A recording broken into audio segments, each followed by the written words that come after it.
Buongiorno e benvenuti a questa edizione di TG Sicilia, ai titoli del nostro telegiornale.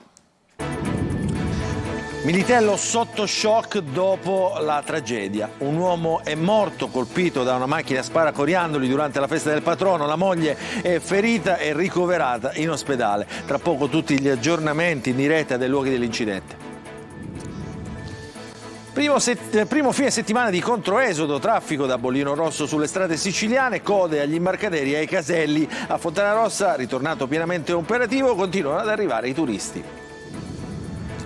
Non era meningite, un bimbo di 4 anni di Menfi è morto a Palermo, forse vittima delle complicazioni di un herpes zoster. La famiglia presenta un esposto e chiede l'autopsia. Turista francese molestata a Catania da un nordafricano mentre era in compagnia di 2 amiche. L'episodio è avvenuto in pieno centro storico.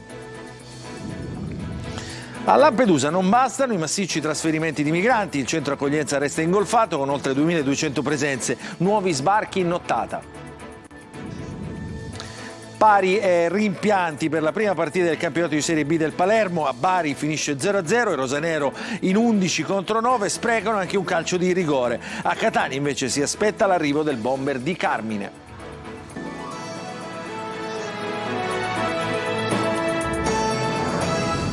Ancora buongiorno e benvenuti a questa edizione di TG Sicilia. Lo avete sentito dai titoli: tragedia a Militello, Val di Catania durante la festa del patrono. Un morto e una donna, la moglie, ricoverata in ospedale. Per tutti gli aggiornamenti ci colleghiamo in diretta con la nostra corrispondente Simona Mazzone. Sì, buongiorno, mi trovo in piazza Vittorio Emanuele a Militello, alle mie spalle la chiesa matrice San Nicolò.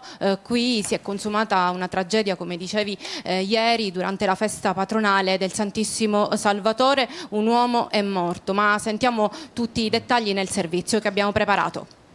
Ad ucciderlo è stato un pesante tubo metallico sparacoriandoli che per circa 50 metri è volato dalla macchina portante posizionata ai piedi del sagrato della Basilica Matrice San Nicolò Santissimo Salvatore. È morto così il 65enne Franco Carrera durante i festeggiamenti del patrono di Militello davanti agli occhi increduli dei presenti e della moglie che è rimasta ferita ad un braccio nell'affollata piazza Vittorio Emanuele. Tutto è accaduto in pochi minuti, sono da poco passate le 17, comincia lo spettacolo pirotecnico e il lancio delle strisce di carta colorate. I fedeli con i nasi all'insù nel momento che precede il giro cittadino del simulacro. Ma qualcosa non va, forse un eccesso di compressione di gas o un'anomalia nella macchina, il distacco del tubo, la gente che comincia a scappare e si allontana mentre il pezzo metallico atterra proprio sulla testa di Franco Carrera, che pare, secondo la testimonianza di chi era lì, che per salvarla abbia spinto la moglie colpita ad un braccio. Anche altre persone sono rimaste ferite. La comunità è sotto shock per l'accaduto, ma soprattutto per avere perso un concittadino, uomo devoto e persona esemplare. Subito tutte le celebrazioni sono state annullate, sul posto sono arrivati i carabinieri per le indagini del caso, supportati da polizia e vigili del fuoco. È stato disposto il sequestro del macchinario, tra l'altro utilizzato di solito anche in ambienti chiusi, e avviate le indagini. Intanto in una nota il comitato della festa e il parroco Don Luca Berretta invitano cittadini, devoti e forestieri, scrivono, ad evitare sommarie ricostruzioni di quanto accaduto per non alimentare inutili e dannose speculazioni. Al contempo, conclude la nota, si esonerano da responsabilità le ditte incaricate dell'accensione dei fuochi pirotecnici, poiché la tragedia è stata causata dal lancio di un componente metallico. Sì, come avete sentito, la comunità è ancora sotto shock questa mattina. Molti di loro non vogliono parlare perché conoscevano bene Franco Carrera, che tra l'altro è andato in pensione nel 2019 dopo aver lavorato per tanti anni al comune di Catania. Ieri questa tragedia che si è consumata su questa piazza è stata vista da tantissimi testimoni. Allora sentiamo uno di loro. Noi eravamo tutti fuori qua al bar, vedevamo gli spari del Santissimo Salvatore nella festa, tutti in un colpo, una frazione di secondi, è uscito questo specie di cannone, quindi le persone non hanno avuto nemmeno il tempo, diciamo, di allontanarsi, perché è stata proprio una bomba, diciamo, un secondo è arrivato subito qua. Quindi le persone, il tempo che hanno fatto a vedere, subito è caduto direttamente addosso di questa persona. Abbiamo dato aiuto, soccorso, però purtroppo questa bomba era troppo grossa, addosso alla testa l'ha lacerato, l'ha tagliato direttamente sul corpo, l'ha preso anche sul collo, quindi poverino si è accasciato a terra, sua moglie era accanto a lui e l'hanno preso nella spalla e in effetti ci pendeva il braccio, quindi aveva la spalla rotta, l'hanno portato sopra al pronto soccorso. Lui qua è caduto a terra, come vedete, l'abbiamo cercato di aiutare ma non c'è stato niente da fare. Avete sentito? Persone sono rimaste ferite, tra cui appunto la moglie della vittima, che al momento si trova ricoverata all'ospedale di Caltagirone. È andata a incontrarla il sindaco di Militello, Giovanni Burtone. Sentiamolo. Sindaco, questa mattina lei è stato all'ospedale di Caltagirone dove è ricoverata la signora Venera, la moglie di Franco Carrera. Quali sono le sue condizioni? Come l'ha trovata? Venera ieri è stata soccorsa, portata all'ospedale di Militello e poi trasferita all'ortopedia di Caltagirone, operata immediatamente perché aveva una frattura scomposta del gomito. Dal punto di vista operatorio è uscita bene, solo che sconvolta da una tragedia che è inspiegabile, il dolore è forte, una coppia affiatata che si voleva bene, è stato dolorosissimo. Portare saluto personale ma anche della città, la vicinanza ad una famiglia che è veramente colpita da un dramma inaspettato.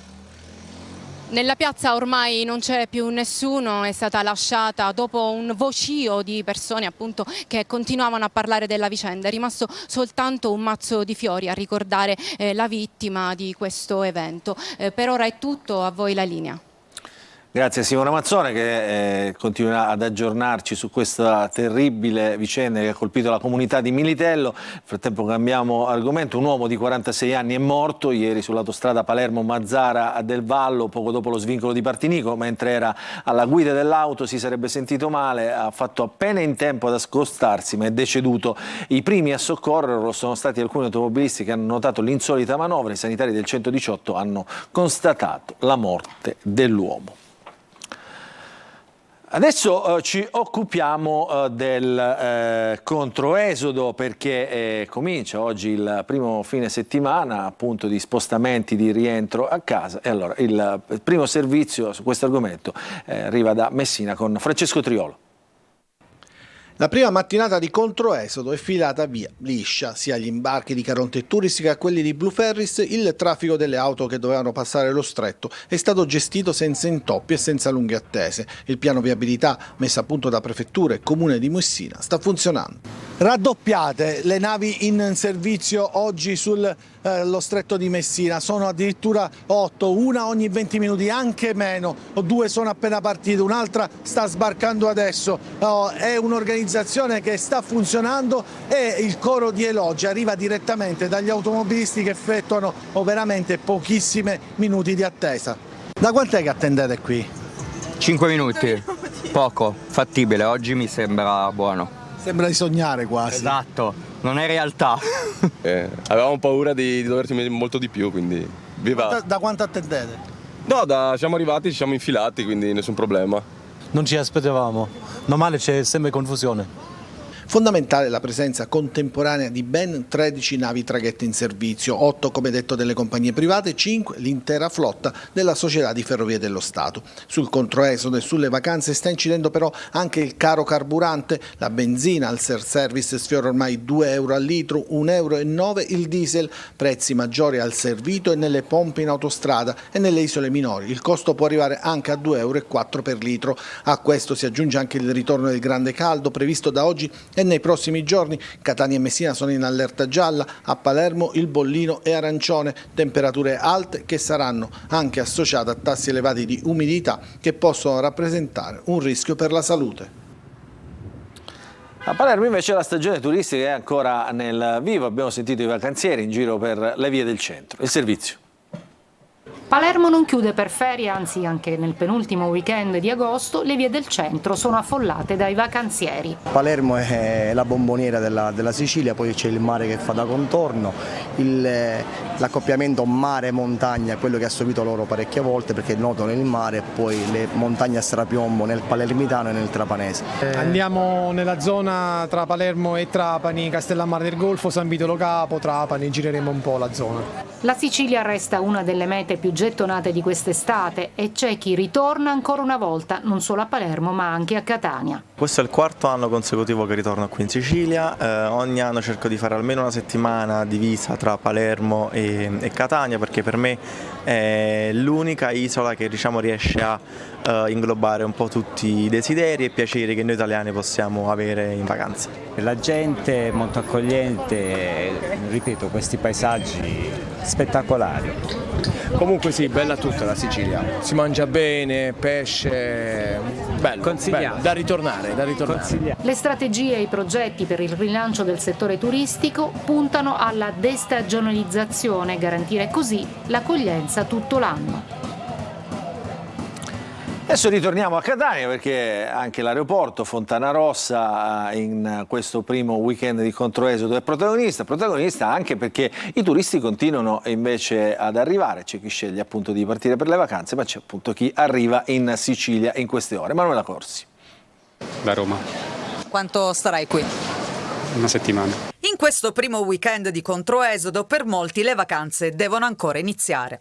Sono tanti i turisti atterrati oggi a Catania che hanno scelto come meta la Sicilia. Siamo atterrati da Bergamo qui a Catania, speriamo di trascorrere una bella settimana e le premesse ci sono tutte. Cosa prevede il vostro programma? Un tour, poi andiamo a Messina questa sera, poi faremo Agrigento, andremo a Palermo e torneremo a Catania sabato prossimo. Buon arrivo. Quindi le vacanze cominciano adesso? Cominciano adesso, sì. E dove si va? All'Agrigento. Molti anche gli stranieri. Questa ragazza inglese ci dice che è qui per la seconda volta e sta andando alle Isole Eolie. Per molti però le vacanze sono finite. Caltanissetta, la famiglia. Torna a casa?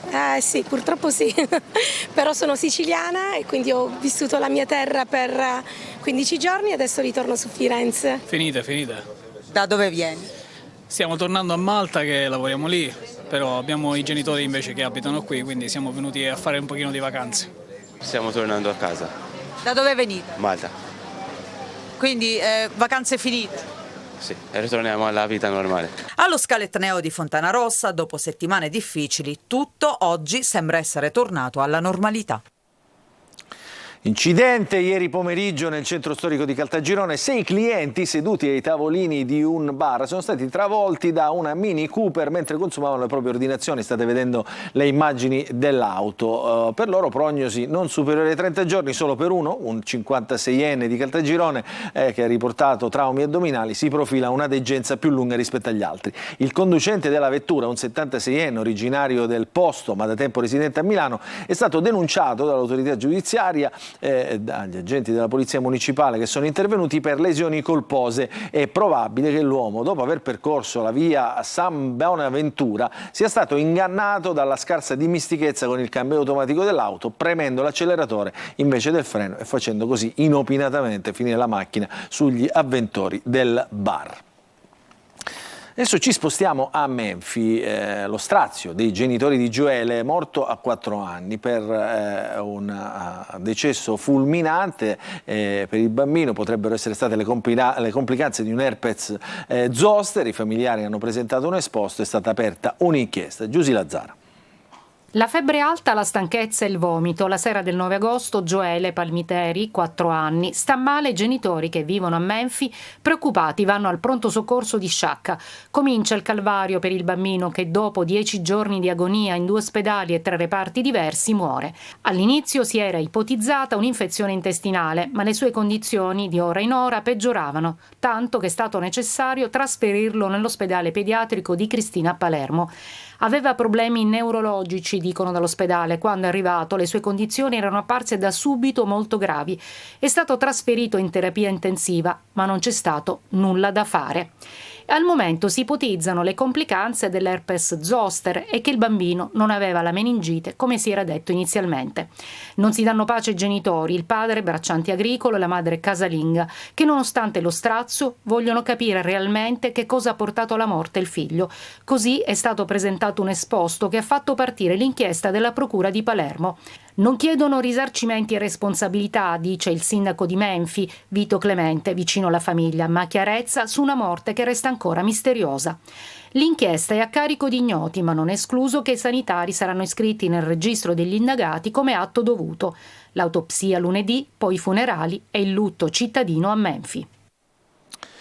Proseguono senza sosta gli sbarchi a Lampedusa, rintracciata in un centro d'accoglienza invece a Comitini la madre del bimbo ivoriano morto nel naufragio dello scorso 5 agosto. Davide Sardo. Sbarchi senza fine a Lampedusa, dove per tutta la notte si sono susseguiti gli arrivi. 40 le persone arrivate sull'isola, che si aggiungono ai circa 800 migranti approdati ieri in 23 sbarchi. Super lavoro per le forze dell'ordine impegnate non solo in mare. Nelle ore notturne 21 migranti sono stati bloccati sulla terraferma dai carabinieri, che hanno anche sequestrato la barca di 7 metri usata per la traversata. Non solo emergenza sbarchi, ma anche quella sanitaria per un caso di varicella che ha colpito un migrante bengalese. Durante la notte la Capitaneria ha effettuato un'evacuazione medica urgente dalla nave ONG Open Arms. L'uomo con la motovedetta è stato prima portato al Molo Favarola e poi trasferito al poliambulatorio per curare l'infezione. Intanto la polizia indaga sulla presenza all'esterno dell'hotspot di Lampedusa di un migrante che, dopo essere stato fermato, ha riferito di essere sbarcato da solo direttamente al molo commerciale ed aver raggiunto la struttura d'accoglienza. Il numero di persone presenti all'hotspot rimane elevato. Nella mattinata odierna sono presenti presso l'hotspot di Lampedusa circa 2200 persone e sono previste diverse operazioni di trasferimento per all'incirca 1 migliaio di persone. Le attività di assistenza all'interno continuano e come Croce Rossa stiamo continuando a garantire i servizi di base, l'assistenza sanitaria e il contatto alle famiglie qualora necessario. Ed è stata rintracciata e riconosciuta la madre del bambino di 1 anno e mezzo della Costa d'Avorio, morto vittima di un naufragio lo scorso 5 agosto. La bara bianca con la scritta "Sconosciuto numero 2 maschio" è giunta a Porto Empedocle e sarà sepolta a Favara. Il sindaco Antonio Palumbo è riuscito a rintracciare la madre del bambino, accolta dall'associazione Cometa a Comitini nell'Agrigentino. Sulla bara bianca ci sarà scritto Mohamed Junior Diomande. La tumulazione con il rito musulmano avverrà giovedì pomeriggio nel cimitero di Piana Traversa. A Catania una turista francese è stata violentata in pieno centro storico da un nordafricano che poi è stato rintracciato ed arrestato. Il servizio. Ancora un episodio di violenza, ancora ai danni di una donna. Accade a Catania. Una turista francese si trova a bordo di un bus in compagnia delle sue 2 sorelle. Un giovane extracomunitario di nazionalità libica comincia a usare parole pesanti. Le infastidisce. Il mezzo arriva al capolinea in piazza Borsellino. Le ragazze scendono dal bus. L'uomo le segue, si avvicina e comincia a palpeggiare la turista con insistenza e con violenza. Nonostante le urla della giovane, l'extracomunitario non lascia la presa. Poi l'arrivo di altre persone, allertate dalle grida, lo ha fatto desistere e ha deciso di allontanarsi. Sul posto nel frattempo sono arrivati i poliziotti ai quali la donna ha raccontato tutto l'accaduto. L'uomo, che già in passato era finito per lo stesso reato in galera, è stato arrestato con l'accusa di violenza sessuale. Si chiude il contest La Cartolina Gentile, realizzato dal Comune di Salemi. Vince il messaggio che arriva dal carcere Pagliarelli: la gentilezza è energia della vita. L'autore è un detenuto di 50 anni recluso nel penitenziario palermitano. Laura Spanò. Un 50enne detenuto nel carcere Pagliarelli di Palermo ha vinto il contest lanciato dal Comune di Salemi La Cartolina Gentile della tua città. La gentilezza come energia della vita, questo è il messaggio racchiuso nella cartolina che ha vinto il contest. Siamo convinti che investire sulla bellezza, sulla gentilezza possa sicuramente migliorare la qualità della vita di tutti, e la bontà di questa proposta è arrivata anche come ritorno da parte delle tante cartoline che ci sono arrivate, e questa premiata che ha un valore aggiunto perché è scritta da chi in questo momento si trova in una condizione come dire, di recupero appunto della propria esistenza, e credo che la gentilezza sia un ottimo presupposto dal quale ripartire. Tre bambini che si affacciano sorridenti al mondo, espressione di una naturale gentilezza verso moltitudini di persone, idee, libri, culture, creatività e luoghi. La gentilezza quindi come energia della vita. Il detenuto che ha vinto aveva partecipato al progetto Liberi Dentro proposto da My Life Design ODV. L'uomo ha realizzato la cartolina e l'ha spedita al comune di Salemi, terzo borgo più bello d'Italia, e dopo l'adesione al manifesto Italia Gentile anche Gentilborgo. Certamente servirebbe molta più gentilezza nella società d'oggigiorno. Ci fermiamo per una piccola pausa, poi un'ampia pagina di calcio.